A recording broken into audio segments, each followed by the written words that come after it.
dan kami menghimbau, ya, mari kita nilai bersama, jangan pernah percaya kepada teroris dan orang-orang yang ada di belakang mereka ini. Jika ini bicara politik, maka jangan berikan kepercayaan kepada mereka sampai kapanpun, karena mereka ini hanya akan merusak republik ini dengan adu domba dan DFK yang terus-menerus mereka mainkan ini.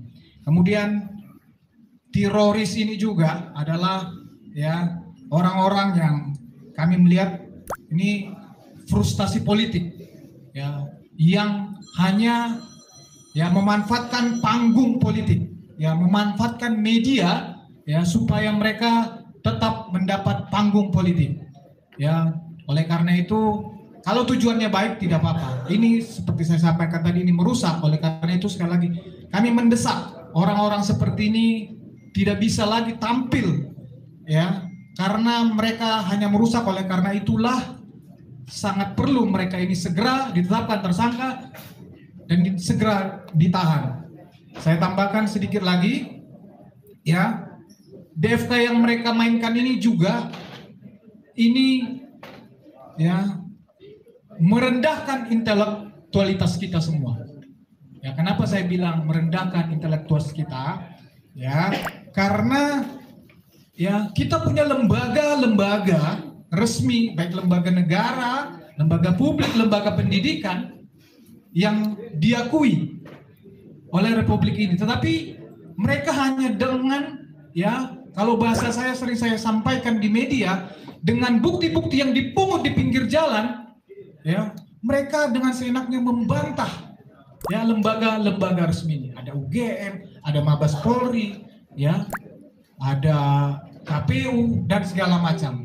Jadi publik harus melihat ini secara jernih. Kemudian yang terakhir yang mau saya sampaikan adalah, ya, sekali lagi kami dari relawan Jokowi, ya, menghimbau dengan segala hormat kepada Polda Metro Jaya agar segera, kami yakin semua bukti sudah terpenuhi, ya, semua bukti sederhana. Ini kasus kita ini banyak orang hukum, ya, ini kasus sangat sederhana, ya, pemalsuan ijazah, fitnah itu kasus yang sangat sederhana. Oleh karena itu sekali lagi kami menghimbau segera tetapkan teroris dan kawan-kawan ini sebagai tersangka dan tahan mereka, karena mereka kehadirannya hanya merusak di republik ini. Terima kasih.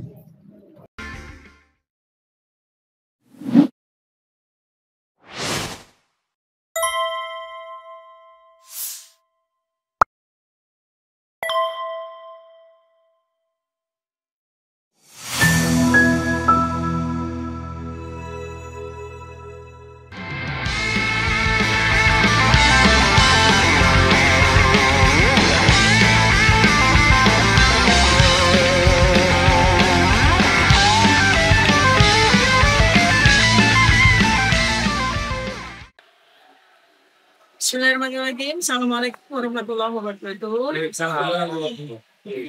Hari ini kami RRT dalam hal ini diwakili oleh Pak Roy Surya dan saya Dr. Eka bersama dengan tim kuasa hukum kami dari tim pembela penegak keadilan atau tim PPK yang koordinatornya adalah Pak Abdul ini. Ini semua yang bersama dengan kami adalah para kuasa hukum, sebagian dari kuasa hukum. Jadi hari ini kami alhamdulillah setelah bersurat kepada beberapa fraksi dan komisi, kami diterima oleh fraksi Keadilan Sejahtera dari Partai Keadilan Sejahtera, dan kami juga sudah menyampaikan apa yang perlu untuk kami sampaikan terkait dengan persoalan yang sudah 5 bulan ini kami hadapi, bukan hanya RRT tapi ada 12 orang yang saat ini mengalami kriminalisasi oleh Saudara Joko Widodo, mantan Presiden Republik Indonesia, beserta beberapa orang yang kami anggap sebagai oknum yang telah melaporkan kami, dan saat ini juga kepolisian sudah meningkatkan kasus dari penyelidikan ini. Namun demikian, dalam 5 bulan ini tidak ada satupun dari pihak wakil rakyat, ya, di Dewan Perwakilan Rakyat yang sudah kami surati berkali-kali membuka pintu untuk menerima kami, menerima aduan kami sebagai warga negara yang saat sedang menjalankan konstitusionalnya yang dilindungi oleh Pasal 28 yang berdasar 1945 serta Undang-Undang tentang Kepala Eksekutif.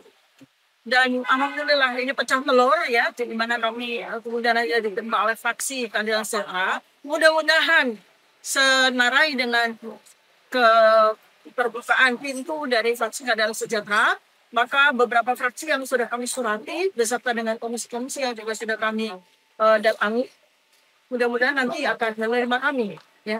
Jadi dari sisi saya adalah bahwa ijazah Joko Widodo ini adalah sebuah aspek hukum dan sebuah subjek penelitian yang kami sebagai peneliti itu sudah menunaikan tugas kami. Dan kami sudah bukukan dalam buku Jokowi's White Paper yang ada di tangan saya ini. Dan ini juga sudah menjadi sebuah isu nasional. Buku ini juga sudah tersebar, tidak hanya di seluruh Indonesia, tapi juga di beberapa negara di dunia sudah menerima buku ini oleh para diaspora. Dan kemudian juga sudah memantik sebuah keyakinan publik bahwa memang ijazah Joko Widodo itu adalah palsu. Nah, ini tinggal sekarang bagaimana institusi-institusi yang sampai dengan hari ini masih dipakai oleh Joko Widodo untuk melindungi dirinya. Dalam hal ini adalah kepolisian, kemudian KPU, dan beberapa institusi lain yang masih berdiam diri dan masih terkesan melindungi, terutama juga dari Universitas Gadjah Mada yang saat ini juga masih belum terbuka, walaupun kami sudah datang dengan surat. Nah, untuk itu maka kami mengharapkan pada siapa lagi sebagai warga negara yang akan mengadukan apa yang menjadi aspirasinya, kalau bukan kepada wakil rakyat, kalau bukan kepada Dewan Perwakilan Rakyat. Mudah-mudahan ya. Jadi ini aspek banyak sekali yang sudah dilanggar oleh Joko Widodo. Bahkan seandainya publik dan seluruh pemangku kebijakan menyetujui membaca apa yang menjadi penelitian kami, maka sudah jelas bahwa dokumen ijazah Joko Widodo itu palsu, maka ini sudah jelas menjadi sebuah bagian dari aspek hukum yang harus kemudian ditegakkan, bukan malah kami yang dipidanakan. Kemudian dari aspek politik ya, kami berjalan terus berdua karena apabila isu ijazah palsu Joko Widodo ini tidak segera dituntaskan, ini akan menjadi sumber dari malapetaka yang terjadi di seluruh bangsa dan negara dan menjadi sebuah jejak hitam. Dan bahkan tidak mungkin ini akan menjadi sebuah pattern atau sebuah pola yang nanti akan diduplikasi oleh pejabat-pejabat terkemudian. Terbukti saat ini ya, saya bersama dengan sahabat saya RRT, Mas Roy Suryo dan Pak Risma Shenipar, kami sudah berjalan untuk melakukan penelitian terhadap segala dokumen yang terkait dengan riwayat pendidikan dari Gibran Rakebuming yang notabene adalah anak dari Joko Widodo sendiri. Nah, apabila ini tidak segera kita tuntaskan, kita buka, dan wakil rakyat dalam hal ini DPR itu kemudian mau menerimanya, maka ini akan sungguh menjadi sebuah cacat hukum, cacat moral, cacat etika, dan cacat sejarah bagi bangsa dan negara ini.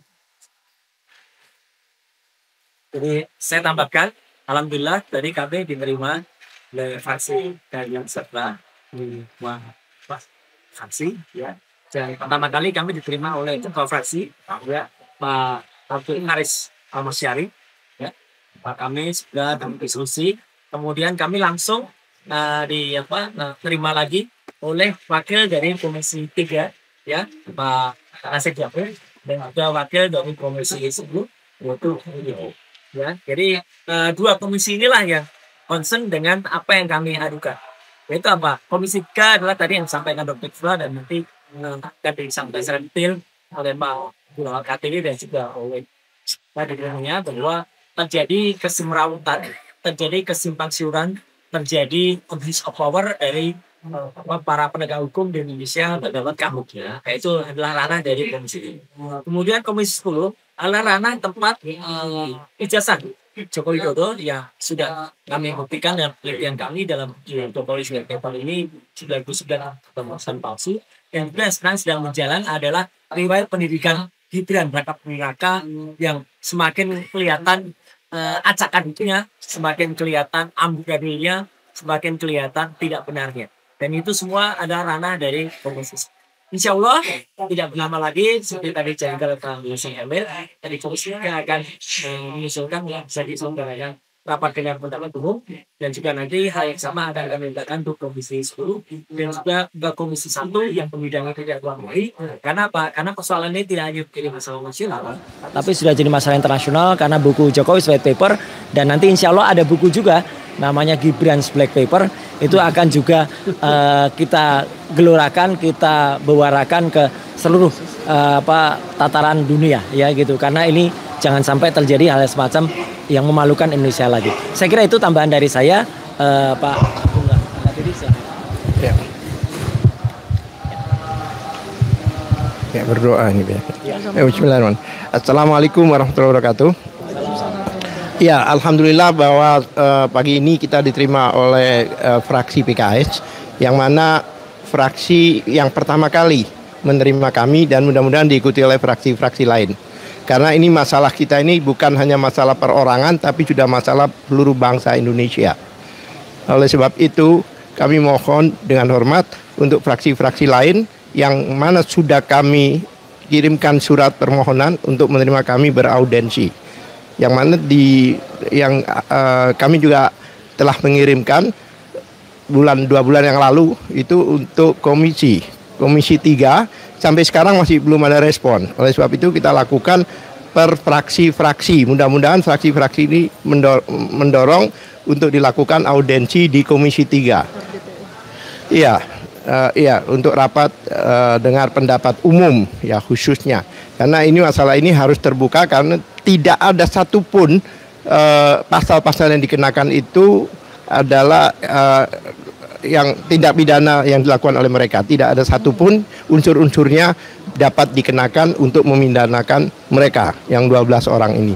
Nah, DPR kami sampaikan semuanya itu, fakta-fakta itu, dan insya Allah dari fraksi PKS inilah sebagai prioritas atau inisiator untuk dilakukan RDP di Komisi 3. Terima kasih. Ya. Ini sama. Oh iya, oke, Bang Ismar dulu. Baik, Assalamualaikum warahmatullahi wabarakatuh. Iya, saya hanya tambahkan bahwa setelah kita berjuang sekian lama, baru kali ini ada sedikit keberanian dari satu fraksi ya, fraksi PKS yang menerima kita, yang mana setelah dari zaman Pak Presiden Jokowi, luar biasa namanya mencari keadilan, hukum dibolak-balik, ya, sampai kita sangat berharap ke DPR pun selama ini mereka kayak banci saja. Tidak ada yang berani menegakkan kebenaran, tidak ada yang berani menyuarakan apa-apa yang menjadi kerisauan daripada masyarakat.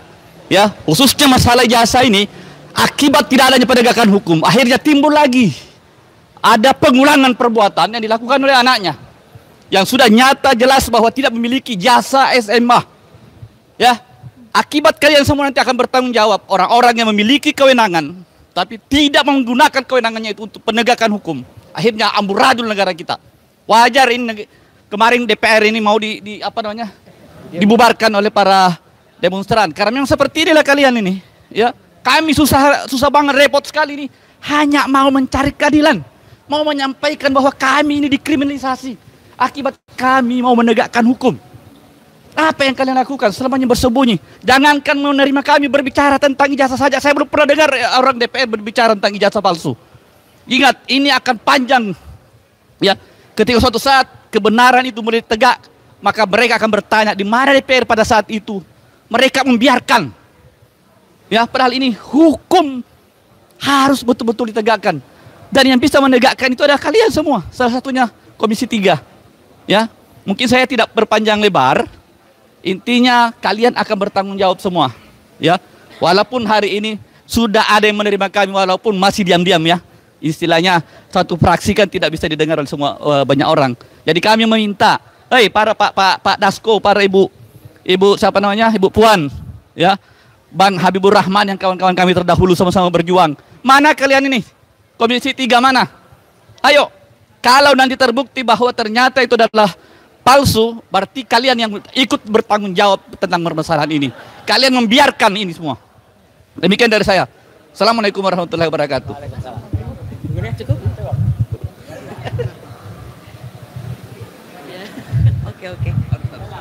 Oke. Penutupnya suara.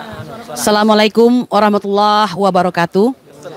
Kita patut bersyukur bahwa pada hari ini kembali bahwa PKS sebagai fraksi patut kita beri acungan jempol. Pertama, menerima kami dalam hal katakanlah keresahan hati daripada masyarakat, dalam hal ini para ahli, para akademisi yang pada hari ini dikriminalisasi.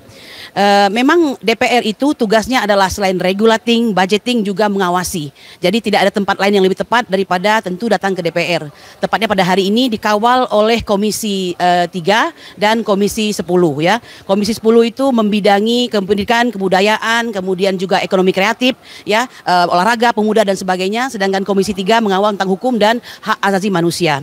Kami ingin mengatakan insya Allah tadi sudah terima dengan baik. Segala resah hati ini sudah disampaikan dan mereka insya Allah mengerti, dan ternyata memang butuh untuk dimengertikan karena mungkin tidak banyak informasi yang mereka dapatkan ya. Nah, meskipun tentunya ya untuk the next tidak boleh lagi dong kalau ada wakil rakyat yang tidak tahu dengan urusan yang sedang viral itu. Bukankah di Indonesia ini no viral, no justice ya. Nah, oleh karena itu kita berharap dengan pertemuan tadi, jika aturannya tidak benar, maka segeralah mereka membentuk suatu aturan yang benar yang disebut dengan bonum universalus eo divinicius ya. Semakin ilahiyah, semakin baik, semakin merangkum semua kebutuhan daripada masyarakat ya. Nah, kami berharap T. Fauzia Tiasuma, Roy Suryo, Rismon Hasyolan Sianipar yang ketiganya adalah aset bangsa. Berjuang tanpa pamrih ini jangan dikriminalisasi tapi dihargai. Kalau tidak mampu menghargai jangan mengkriminalisasi. Pelajari, jika Anda menemukan kebenaran itu maka dukung lalu tegakkan kebenaran dan keadilan. Saya kira demikian yang bisa saya sampaikan ya. Kita bertemu nanti ya. Tutup sekalian, kami sekali lagi mengucapkan terima kasih rekan-rekan sekalian. Oke. Ada tambahan dari Bang Roy Suryo dan Bu Tifa, silakan. Oke. Ya, jadi mikrofonnya Bu. Mau bawa pulang. Ya, jadi tadi alhamdulillah kita mengaturkan terima kasih kepada fraksi Keadilan Sejahtera karena selain ketua fraksinya langsung ya, yaitu Pak Abdul Haris Al-Masyari yang menerima, kemudian setelah diskusi singkat langsung dipanggilkan dua wakil masing-masing dari Komisi 1, Komisi 10 yang menangani bidang pendidikan yaitu Bu Lydia dan juga dari Komisi 3 yang menangani bidang hukum tadi Bang Nasil Jamil. Jadi alhamdulillah kami diskusi panjang ya tentang status hukum dan juga tentang karut-marutan hukum juga yang kemudian ada abuse of power dari para penegak hukum yang kami alami dan juga Komisi 10 tentang ijazah yang digunakan oleh Joko Widodo dan juga riwayat pendidikan yang sangat acak adut yang dilakukan oleh anaknya yang sekarang masih menjabat yaitu Gibran Rakabuming Raka.